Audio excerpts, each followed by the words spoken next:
তল গ'ল নি? তল গ'ল। ক'ত আছিলে? ইফালে আছে, ইয়াত আছে।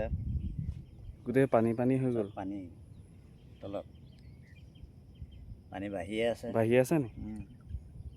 ক'ৰ পৰা আহিলেও ইমান পানী? সেইটো সেইফালে ভাঙিলে ভোগদৈ পানী, এইফালে আহিলে তিয়কৰ ফালৰ পৰা একদম পানী আহিব পূৰা। তিয়কৰ ছাইডৰ পানী ইয়াত পূৰা প্ৰেছাৰ পৰি গৈছে। সেইফালেদি পানী এনেকৈ পানী আহি একদম যোৰহাটৰ পৰা আহিব।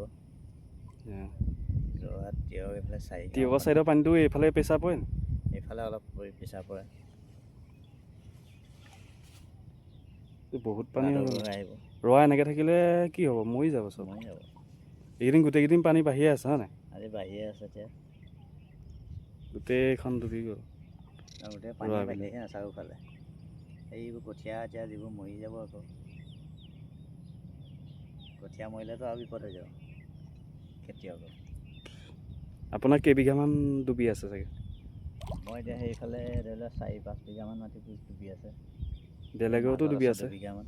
বেলেগেও ডুবি আছে। বেলেগৰ ডুবি আছে। আমাৰ এইফালেও ৰখিছোঁ 6 বিঘামান মাটি চব ডুবি আছে। 2-3 দিনত যদি ওলাই যায় তেতিয়া বাচিব।